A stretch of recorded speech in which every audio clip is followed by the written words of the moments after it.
Bismillahirrahmanirrahim. Bismillahirrahmanirrahim.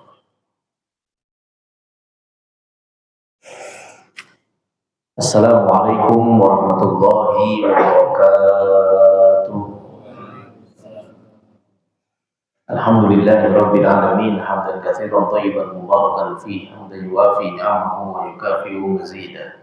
Allahumma shalli wa sallim ala sayyidina Muhammadin wa ala ali sayyidina Muhammad bil lisanil jami'ah fil hadratil wasi'ah salatan tumitu biha jismi min jismihi wa qalbi min qalbihi wa ruhi min ruhihi wa sirri min sirrihi wa ilmi min ilmihi wa amali min amalihi wa khuluqi min khuluqihi wa niyati min niyatihi wa wijhati min wijhatihi wa qasdi min qasdihi wa ta'udu barakatuha alayya wa ala auladi wa ala ahli wa ala ashabi wa ala ahli asri ya nur ya nur ya nur ij'alni nuran bihaqqin nur. Allahumma shalli wa sallim ala sayyidina Muhammadin nurika sari wa madadikal jari wa jma'ni bihi fi kulli atwari wa ala alihi wa sahbihi ya nur amma ba'du. Faqul rabbi shrah li sadri wa yassir li amri wa hlul 'uqdatam min lisani yafqahu qawli wasdud lisani wa hdi qalbi bihaqqi Muhammadin sallallahu alaihi wasallam bi ahli ad-darab wa ahli an-nawbah wa ahli al-batin wa ya ahli al-halli wal 'amdi. Nawaitu ta'alluma wa ta'lim wa tadhakkur wa tadhkir wa ifada wa istifada wa nafa' wa intifa' wal has ala tamassuki bi kitabillah wa sunnati rasulih wa dalalata ala khair wa du'a lil huda ittiba'a billahi wa mardatihi wa thawabihi wa qurbihi ta'ala. Para hadirin jamaah salat maghrib Masjid Al-Amin, kembali kita dipertemukan Allah Subhanahu wa taala di tempat yang mulia, di bulan yang mulia, dan juga di acara yang mulia. Semoga kemuliaan-kemuliaan ini menjadi tanda Allah ingin menjadikan kita orang yang mulia di dunia, dan semoga juga mulia di akhirat kelak nantinya. Amin amin ya rabbal alamin. Hadirin yang dirahmati Allah Subhanahu wa taala, melanjutkan kajian kita dalam hadis kursinya Allah Subhanahu wa taala. Bismillahirrahmanirrahim. Qala Syekhul Muallif rahimahullahu taala wa nafa'ana bihi wa bi ulumihi wa asrarihi wa anwarihi wa nafa'ati fid din wa dunya wal akhirah. Haditsu yatanazzalu rabbuna ila sama'id dunya. Hadis tentang turunnya Allah ke langit dunia di sepertiga malam yang terakhir. Haddatsana Abdul Aziz bin Abdullah haddatsana Malik an Ibn Shihab an Abi Abdillah al-Aghar wa Abi Salamah bin Abdurrahman an Abi Hurairah. Diriwayatkan dari Abu Hurairah radhiyallahu anhu, semoga Allah meridhoinya dan meridhoi kita semuanya. Anna Rasulullah sallallahu alaihi wasallam, bahwasanya Rasulullah bersabda, yang tanazzalu Rabbuna tabaraka wa ta'ala, Tuhan kita Allah Subhanahu wa ta'ala turun kulla lailatin, setiap malam, ila sama'i dunya, ke langit dunia, langit yang paling rendah, yang paling dekat dengan bumi kita. Hina yabqa thuluthul lailil akhir, ketika sepertiga malam yang terakhir tiap malamnya. Fayaqul, lalu Allah berfirman, man yad'uni fa astajiba lahu, barang siapa yang meminta kepadaku di waktu itu, di waktu sepertiga malam yang terakhir, kalau ada yang meminta fa astajiba lahu, maka aku akan mengijabahnya. Man yas'alni fa'utiyahu, siapa yang meminta kepadaku, berdoa kepadaku, meminta hajatnya padaku, akan aku berikan dia. Man yastaghfiruni, barang siapa yang memohon ampun kepadaku, fa'aghfir lahu, maka akan aku ampuni dia. Hadis ini hadis yang populer, hadis yang masyhur, hadis yang terkenal, dan juga hadis yang diperdebatkan makna. Secara umum, hadis ini menjelaskan kepada kita tentang turunnya Allah ke langit dunia, lalu menyapa para hambanya yang di sepertiga malam terakhir itu bangun bermunajat, berdoa, beristighfar atau taubat kepada Allah, akan Allah terima dan Allah kabulkan doa-doanya.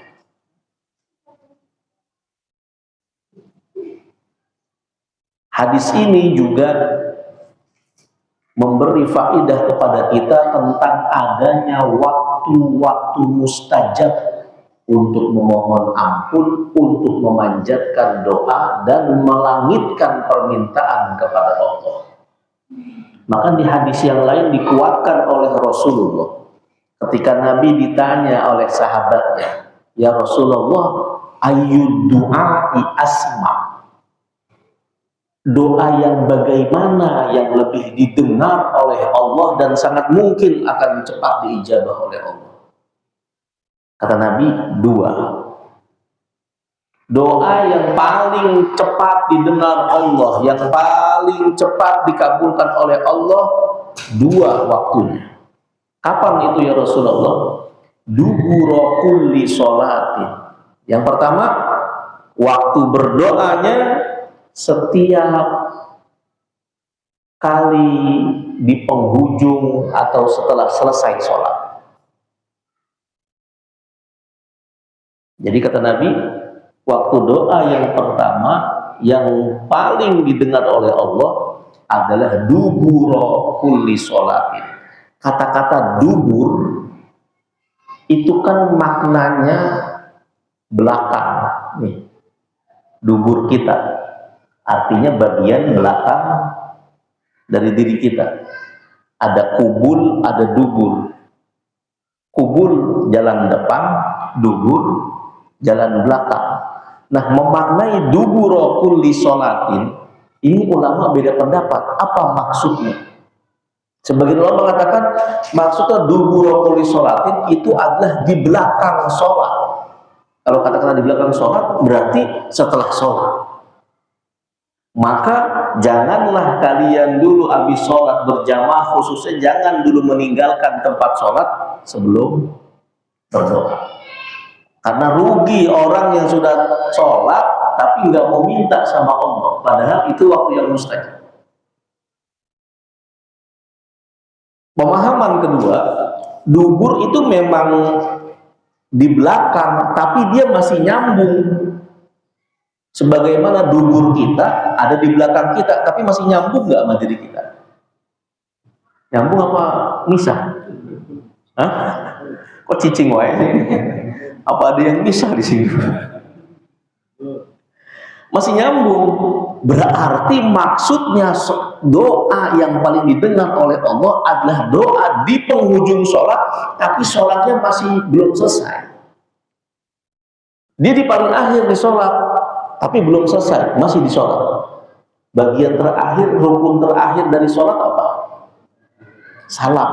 Maka doanya di penghujung itu habis tahiyat sebelum salam. Nah, disitulah tempatnya, disitulah waktunya.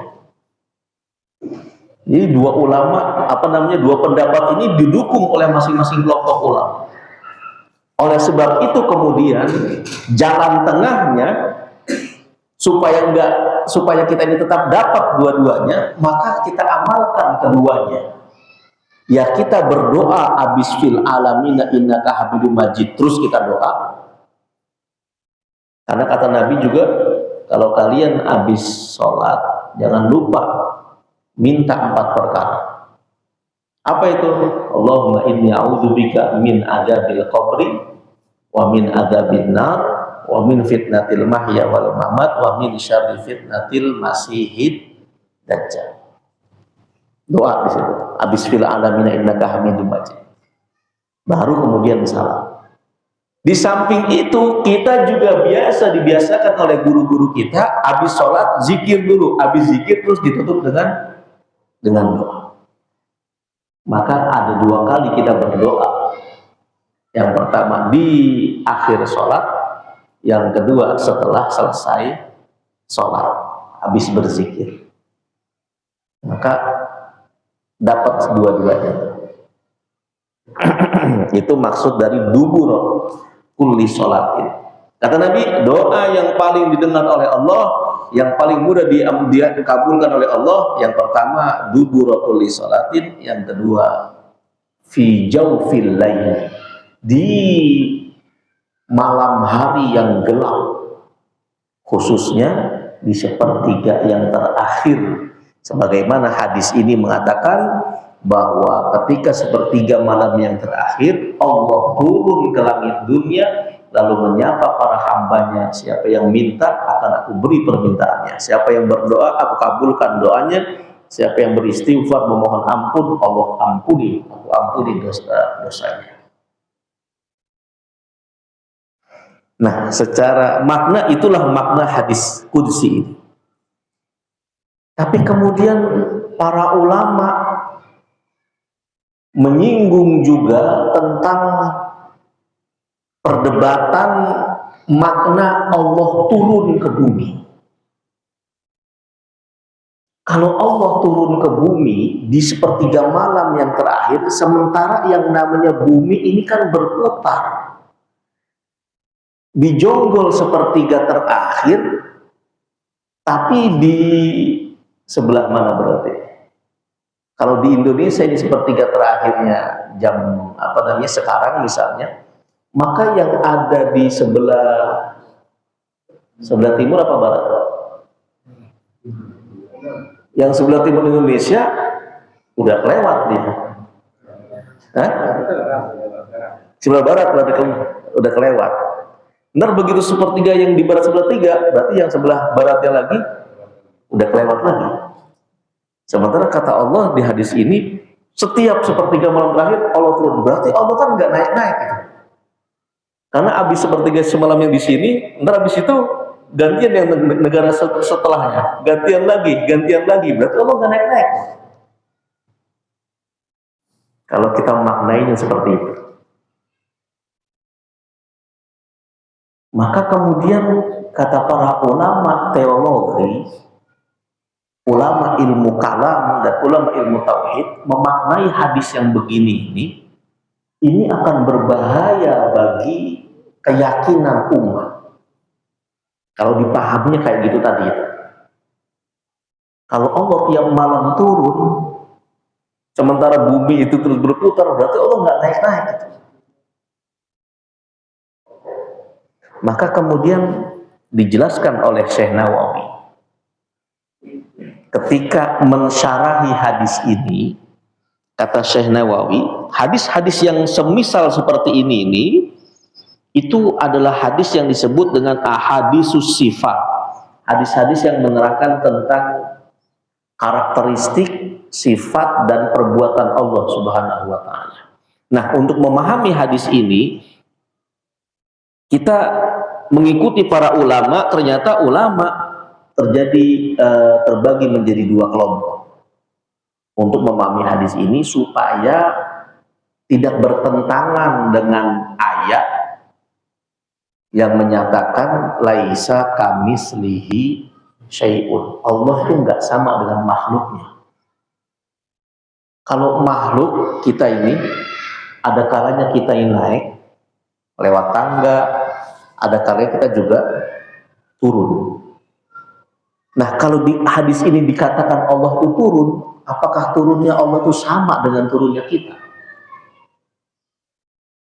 Nah, disinilah kemudian perbedaan pendapat ulama itu ketika memahami hadis ini. Kelompok pertama, kata Syekh Nawawi, dan ini adalah jumhurul ulama, mayoritas ulama. Mayoritas ulama mengatakan bahwa ketika memahami hadis ini sudah kita percayai saja bahwa hadis itu memang benar adanya. Apalagi hadis ini adalah hadis yang sahih. Sanadnya, maka kita meyakini bahwa memang betul hadis tersebut dikatakan oleh Rasulullah dan itu merupakan hadis qudsinya Allah Subhanahu wa taala. Dan kita memahami ya pokoknya Allah itu memang tiap malam turun, tapi bagaimana turunnya Allah hanya Allah yang tahu. Kalau turunnya makhluk kayak kita ini, kalau kita turun bagaimana turunnya kita? Ya kalau naik eskalator tinggal diri aja kita turun sendiri. Kalau turunnya naik lewat tangga ya kita gerakkan kaki kita untuk turun ke bawah. Kalau turunnya lewat dari atas loteng pakai tali ya kayak Tarzan begitu. Itu turunnya makhluk. Kalau turunnya Allah kita serahin sama Allah. Apa maksudnya itu Allah turun? Yang jelas, yang penting Allah emang sudah bilang bahwa kata Nabi Allah itu turun ke langit dunia. Bagaimana caranya turunnya Allah? Yang penting yakinilah nggak sama dengan cara turunnya kita para makhluk. Sebab kalau kita menyamakan, oh berarti Allah turunnya lewat tali, oh Allah turun lewat eskalator, oh Allah turunnya lewat tangga, berarti kita menyamakan Allah dengan siapa? Dengan makhluk. Sementara kata Allah, laisa kamislihi syai'un. Allah nggak sama dengan apapun. Maka mayoritas ulama memahami hadis ini, udah pokoknya kita serahkan. Bagaimana Allah turunnya, itu hanya Allah yang tahu.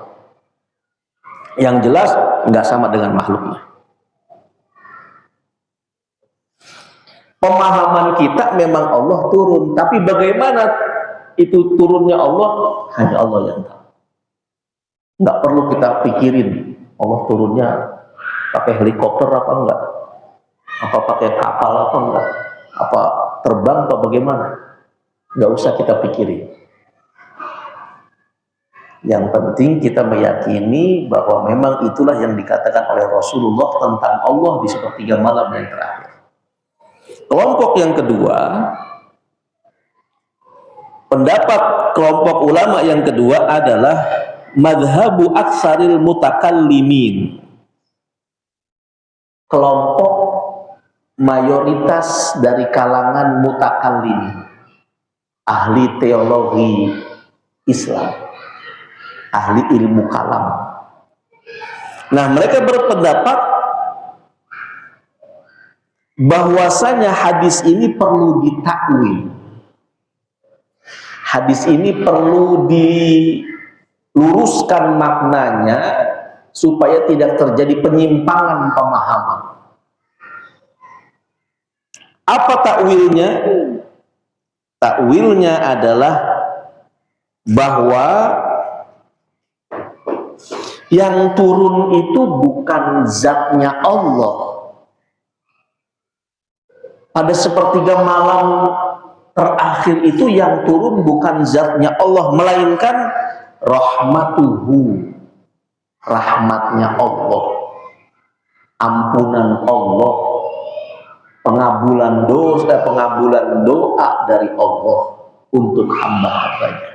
Itu yang diturunkan. Sebagaimana Allah menurunkan hujan, Allah memberikan rezeki dan lain sebagainya, bukan zatnya Allah kan.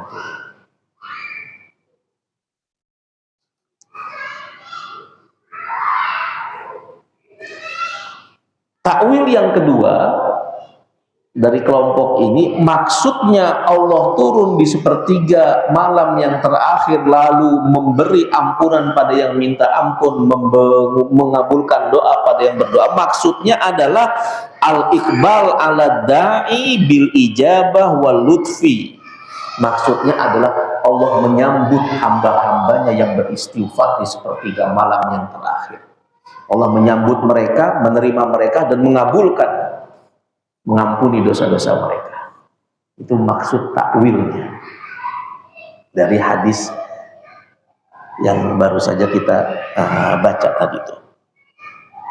Nah, itulah usaha dari para ulama supaya umat ini tidak keliru dalam memahami satu hadis sehingga kemudian mereka terjebak kepada penyamaan Allah dengan makhluknya. Kalau itu yang terjadi, maka bisa menjadi kafir kita tanpa kita sadari, sebab kita kemudian menyamakan Allah dengan makhluk. Begitu. Intinya bahwa dari hadis ini Nabi menjelaskan kepada kita bahwa di antara waktu untuk berdoa yang terbaik adalah di sepertiga malam yang terakhir. Pada jam berapa itu? Tinggal kita bagi waktu malam. Waktu malam itu dimulai dari terbenamnya matahari. Maghrib maksudnya. Tadi waktu maghrib azan jam berapa tuh? Jam 6 ada nggak tadi? Hah? Jam 6 kurang? Taruhlah jam 6. Misalnya jam 6. Sampai subuh jam berapa? Jam 4.30. Berarti setengah 5. Berarti ada berapa jam tuh? Dari jam 6 sampai jam setengah 5. Ada 10 jam setengah ya. 10 jam setengah bagi 3. Berarti sepertiga pertama dari jam 6 sampai jam setengah 10. Sepertiga kedua dari jam setengah 10 sampai jam 2 kurang lebih. Terus sepertiga yang terakhir dari jam 2 sampai jam setengah 5 kurang lebih.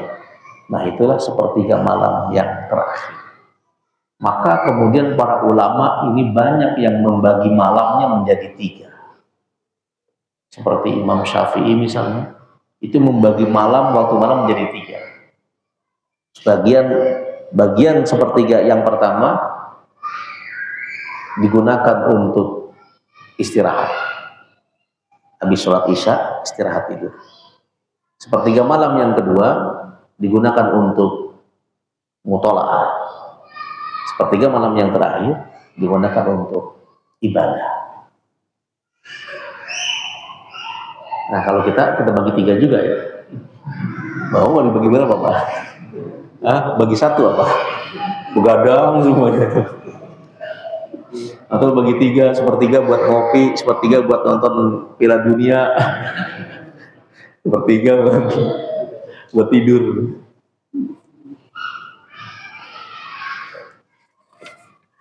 Begitu. Begitu juga hadis yang senada juga hadis berikut ini. An Anas bin Malik radhiyallahu anhu. Qala sami'tu Rasulullah, aku pernah mendengar Rasulullah sallallahu alaihi wasallam yaqulu qala Allah ya ibna Adam, Allah berfirman. Ketika Nabi mengucapkan Allah berfirman, maka bayangkanlah, yakinilah bahwa memang Allah betul-betul berfirman kepada kita. Apalagi saat Allah memanggil kita dengan sebutan ya ibna Adam, wahai anak cucunya Nabi Adam. Maka yakinlah saat ini kita dipanggil oleh Allah. Karena kita semuanya anak cucunya siapa? Anak cucu Nabi Adam. Maka ketika kita mendengar Rasulullah mengatakan Allah berfirman ya ibna Adam, wahai anak cucu Nabi Adam. Nah, dipanggil gak ada yang nyaut sih. Ngantuk apa? Wahai anak cucu Nabi Adam, innaka ma da'autani wa rajautani ghafartu laka. Kalian itu selama kalian mau meminta kepadaku dan mau beristighfar padaku, maka aku akan ampuni kalian. Ala ma kana fika wala ubali, meskipun dosa kalian ada. Meskipun diri kalian ini banyak dosa, banyak maksiat, tapi selama kalian mau minta ampun, aku ampuni kalian. Tinggal kita mau minta ampun apa enggak.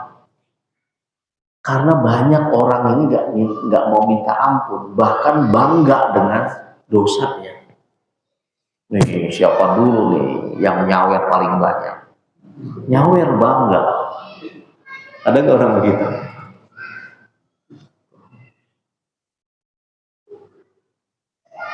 Dan jangan lupa ketika kita ini mau beristighfar, istighfar yang hakiki itu adalah ketika seseorang itu di hatinya dia menyesali perbuatan dosanya, di lidahnya dia mengucapkan astagfirullah, dan di tekadnya dia bertekad enggak mau ngulangin dosa yang sama. Itu baru istighfar.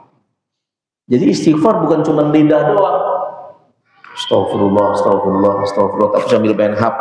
Astagfirullah, astagfirullah, astagfirullah. Sambil main HP, itu bukan istighfar.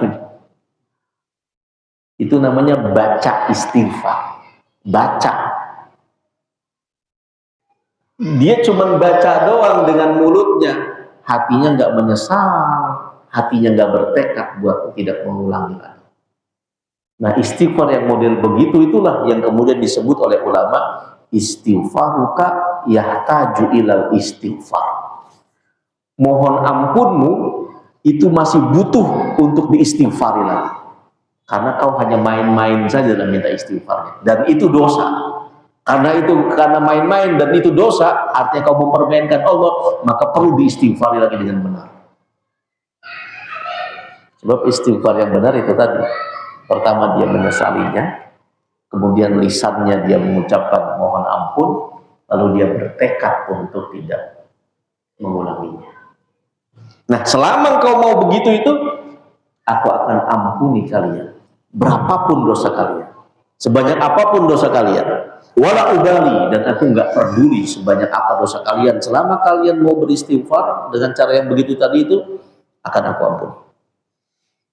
Wahai anak cucu Nabi Adam, lau balaghat dzunubuka anana sama, bahkan andai dosa-dosamu memenuhi langit, summa istaghfartani, kemudian engkau mau memohon ampun kepadaku, ghafartu laka wala ubali, akan aku ampuni engkau, dan aku gak peduli sebanyak apapun dosamu. Ampunanku lebih luas daripada dosamu, sebanyak apapun dosamu. Wahai anak Adam, innaka law ataitani bi qurabil ardi khotoya, bahkan andai kalian itu melakukan dosa memenuhi bumi ini, tsumma laqitani la tusyrik bi syai'an, lalu kemudian kau bertemu denganku, yang penting kau tidak mensekutukan aku dan kau beristighfar padaku, la ataituka bi qurabiha maghfiratan, aku akan mendatangi pula menyambutmu dengan ampunanku. Nah, ini sekali lagi betapa Allah Subhanahu wa taala itu menyambut kita hamba-hambanya yang mau menyesali dosanya, mengakui dosanya, lalu memohon ampun kepada Allah Subhanahu wa taala. Semoga Allah mengampuni dosa-dosa kita semuanya. Amin ya rabbal alamin. Sampai di sini, sebelum kita lanjutkan, jika perlu ada yang ditanyakan atau didiskusikan, silakan ditanyakan.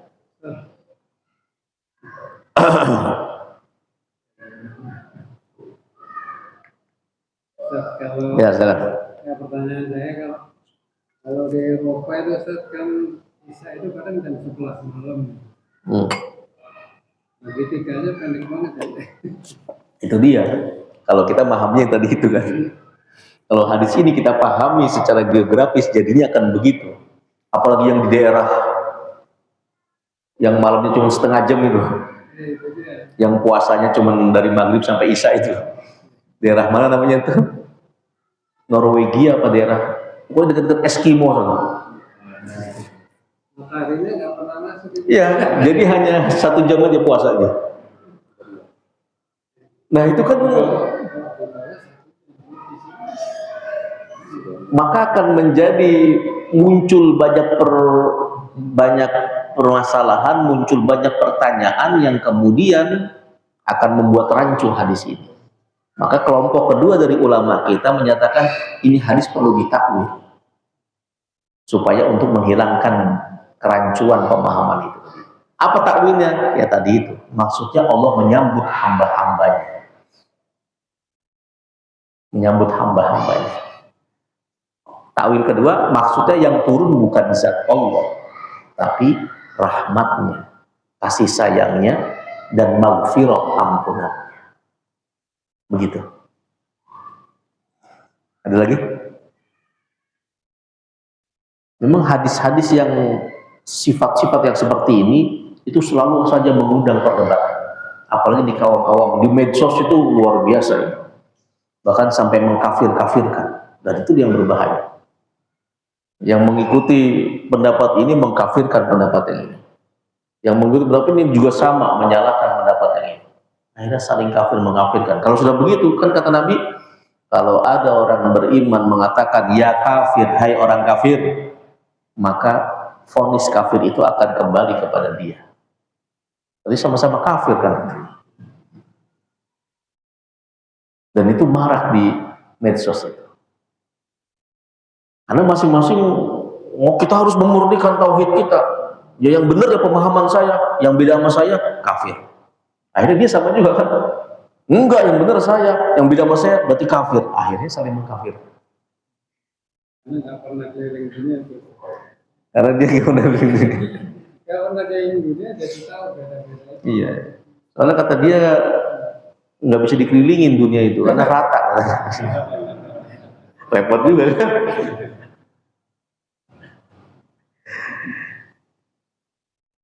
Hadis-hadis seperti ini sama termasuk seperti hadis-hadis yang menyatakan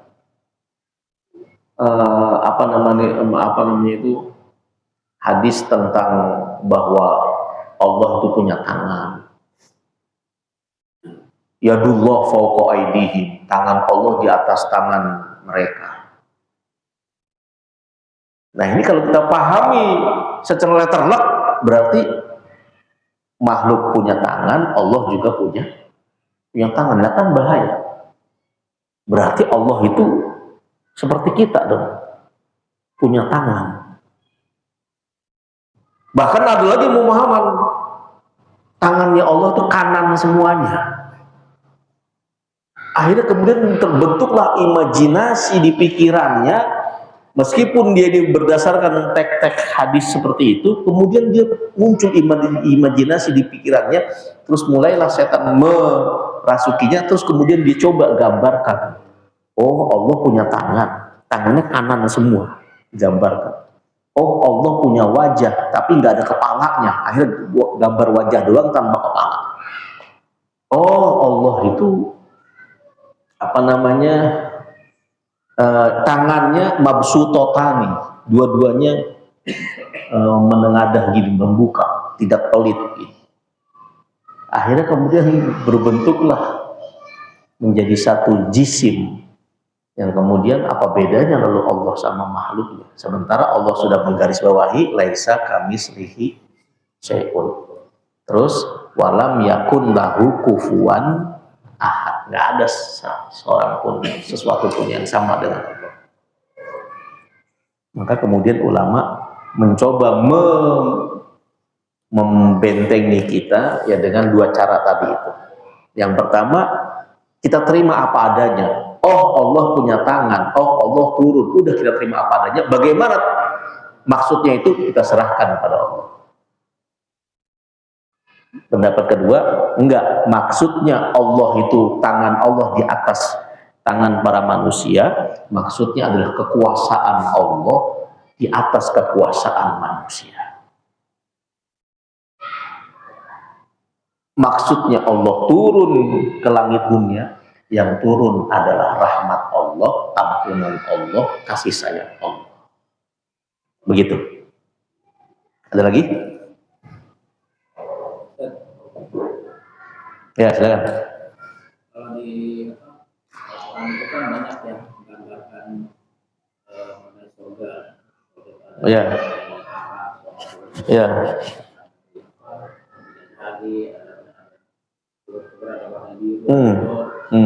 Tapi saya kan surga itu tidak pernah akan bayang. Iya. Pikirkan gitu. Iya. Nah itu bagaimana ininya? Itu memahami sederhananya begini. Kenapa Allah gambarkan surga sebagian gambarannya Lalu Allah gambarkan surga itu banyak kemah-kemahnya. Lalu banyak bidadari-bidadari, perempuan-perempuannya.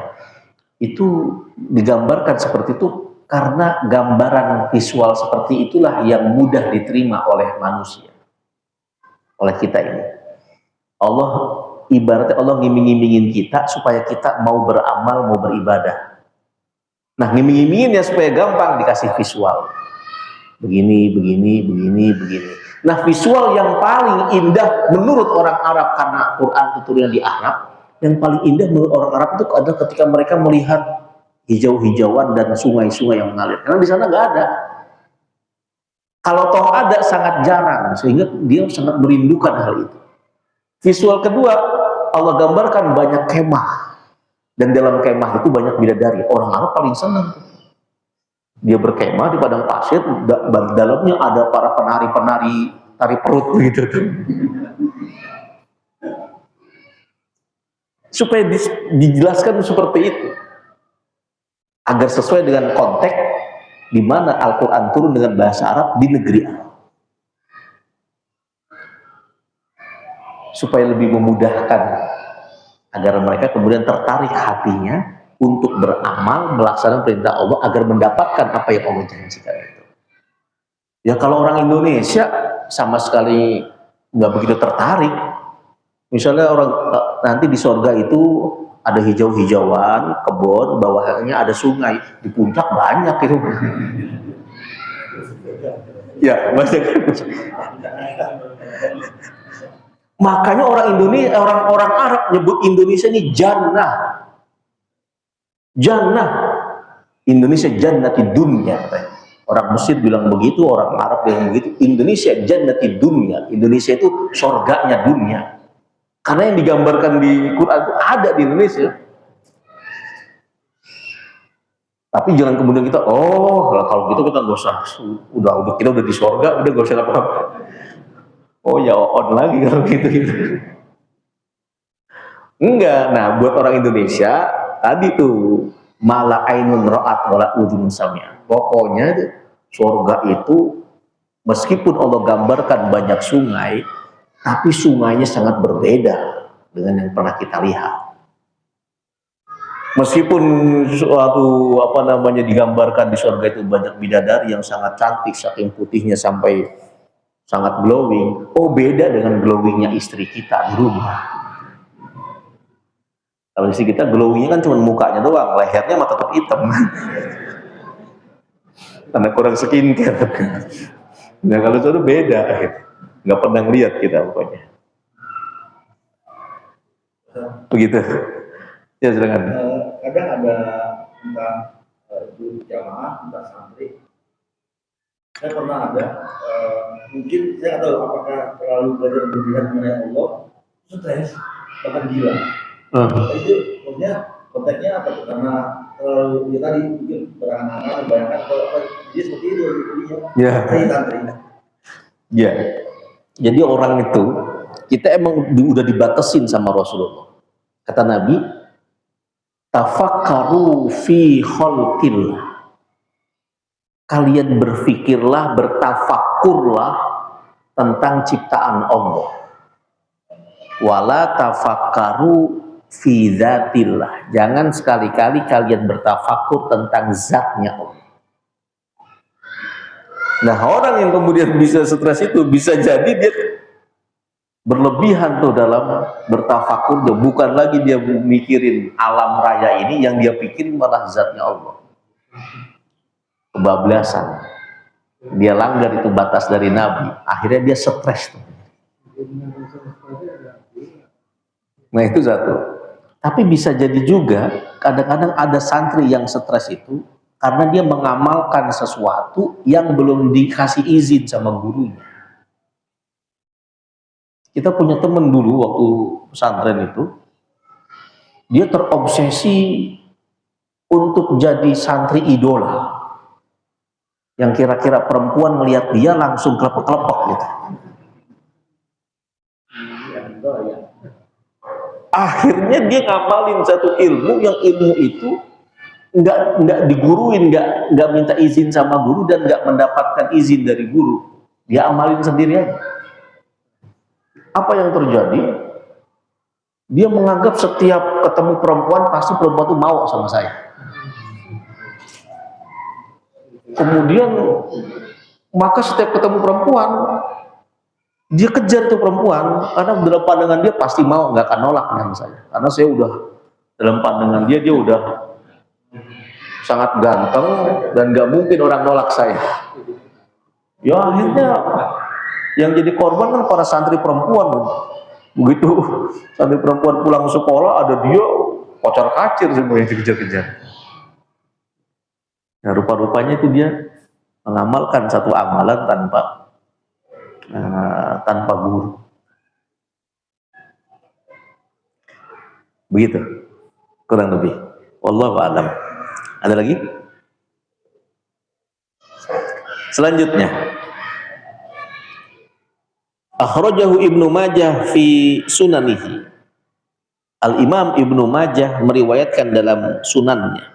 An Ali bin Abi Thalib radhiyallahu anhu qala, diriwayatkan dari Sayyidina Ali bin Abi Thalib. Kalau hadis yang tadi dari Anas bin Malik. Anas bin Malik ini ketika Nabi hijrah ke Madinah, Anas bin Malik itu masih kecil dia. Mungkin umur 10 tahun. Masih kecil dari keluarga miskin. Ibunya anaknya banyak. Jadi rupa-rupanya orang miskin anak banyak dari dulu emang begitu. Ibunya Anas punya anak kurang lebih 10. Saat Nabi datang ke Madinah, baru datang hijrah ke Madinah, itu orang-orang Madinah saking senangnya dan bersyukur Nabi itu mau tinggal di Madinah, mereka ngasih hadiah terbaik buat Nabi. Ibunya Anas pengen ngasih hadiah, cuman nggak punya duit, nggak punya hadiah, nggak punya barang-barang yang bagus. Akhirnya dia punya inisiatif, dia bawa ini anaknya, Anas bin Malik namanya. Nggak punya baju, nggak punya celana. Karena dia malu sama Rasulullah masa bawa anak telanjang begini, akhirnya dia korbankan salah satu kerudungnya itu, dia lilitin di badan anaknya. Terus dia bawa menghadap Rasulullah. Ya Rasulullah, aku sebenarnya pengen kayak orang-orang menyambutmu di Madinah, memberimu hadiah, tapi apa daya aku nggak punya harta, aku hanya punya banyak anak, maka aku hadiahkan salah satu anakku padamu.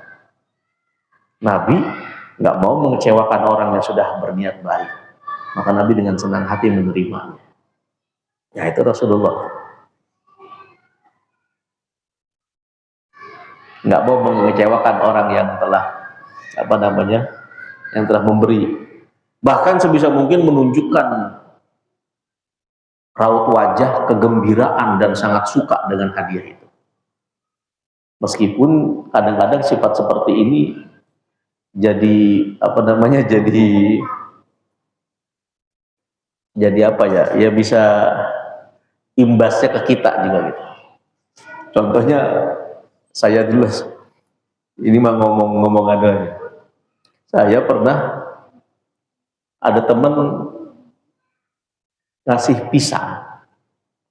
Saya nyambut, Masya Allah, mantap banget ini pisang. Untuk gembirain hati dia yang udah bawa pisang gitu. Akhirnya tertanamlah di hati dia, oh Ustaz Gofur paling suka sama pisang totonya. Begitu saya main ke rumahnya, itu pisang semuanya. Padahal maksud kita itu ingin menggembirakan hati dia dan ingin ya menerima hadiah dia gitu. Tapi dia punya pemahaman, oh sukanya pisang totonya. Nah Rasulullah begitu, kalau terima hadiah, ya mungkin ini Anas kan kucel, dekil, nggak pakai baju, tapi karena Nabi itu punya sifat nggak mau menyakiti atau apalagi sampai membuat seseorang yang telah berbuat baik itu kecewa, maka Nabi menampakkan, Masya Allah, terima kasih, sehingga orang yang ngasih itu merasa alhamdulillah hadiahku diterima. Lalu kata Ibu Anas, doain dia ya Rasulullah. Kata Nabi, semoga ini Anas umurnya panjang, rezekinya banyak, anak turunannya juga banyak. Akhirnya betul Allah kabulkan. Umurnya Anas panjang sampai 120 tahun. Anaknya sampai 27 anak. cucunya 140-an anak. Cucunya. Jadi dan kebunnya kebun kormanya luas. Jadi kalau Anas bikin klaster Anas bin Malik. Luar biasa. Itu Anas bin Malik tadi. Nah, kalau hadis yang berikut ini an Ali bin Abi Thalib, diriwayatkan dari Ali bin Abi Thalib. Qala Rasulullah sallallahu alaihi wasallam, Nabi bersabda, kata Nabi, "Idza kana lailatul nisfi min Sya'ban," ketika telah datang malam nisfu Sya'ban, malam pertengahan bulan Sya'ban, yaitu malam tanggal 15. Kata Nabi, kalau datang itu waktu nisfu Sya'ban, faqumu lailaha, kalian bangunlah di malamnya. Artinya bangun, jangan tidur kalau pas malam 15 itu. Pas maghrib, malam ke-15 bulan Sya'ban, jangan tidur. Makanya biasanya kita ngapain tuh? Baca Yasin kan? Ini hadisnya. Hadis perintah Nabi jangan tidur kalau malam nisfu Sya'ban itu. Mulai malamnya itu, habis maghribnya itu. Terus wasumu naharaha, siangnya puasa kalau kalian bisa. Malamnya jangan tidur, ibadah, doa dan lain sebagainya. Siangnya usahakan puasa. Fa innallaha, karena sesungguhnya Allah yanzilu fiha, Allah turun di malam nisfu Sya'ban. Mulai kapan Allah turunnya? Li ghurubi syams, mulai dari terbenamnya matahari. Berarti kan waktu maghrib. Makanya kita tuh orang Indonesia kemudian dicontohin oleh para ulama, habis maghrib langsung pada kumpul semuanya, baca surat yang terbaik yaitu surat Yasin, lalu kemudian yang bawa makanan, yang bawa minuman, terus disedekahin barang-barang dari kita, oleh kita, untuk kita. Ila sama dunya, Allah turun tuh sampai langit yang terendah dari bumi kita ini. Fayaqulu, lalu Allah berfirman, alama min mustaghfirin fa'aghfir lahu, mana orang yang beristighfar aku ampuni dia. Ala mustarziku, mana orang yang minta rezeki, akan aku berikan rezeki. Ala mubtala fa'afiyahu, mana orang yang sakit minta sembuh, akan aku berikan kesembuhan. Allah terus mana. Makanya kita di malam nisfu Sya'ban tuh kita baca Yasin. Yang pertama niatnya Allah, minta panjang umur. Yang kedua minta rezeki. Yang ketiga minta husnul khotimah dan lain sebagainya. Karena emang Allah yang mana yang minta rezeki, mana yang minta sehat, mana yang minta panjang umur, mana yang minta husnul khotimah. Jadi ada dalilnya dari hadis yang baginda Nabi besar Muhammad sallallahu alaihi wasallam. Baik, kita cukupkan sampai di sini. Semoga ada manfaatnya dan semoga Allah mengabulkan doa-doa kita kepada Allah Subhanahu wa taala. Amin ya rabbal alamin. Terima kasih atas segala perhatian, mohon maaf atas segala kekurangan. Kita tutup dengan doa kafaratul majlis. Subhanakallahumma wa bihamdika asyhadu an la ilaha illa anta astaghfiruka wa atubu ilaik. Wassalamualaikum warahmatullahi wabarakatuh.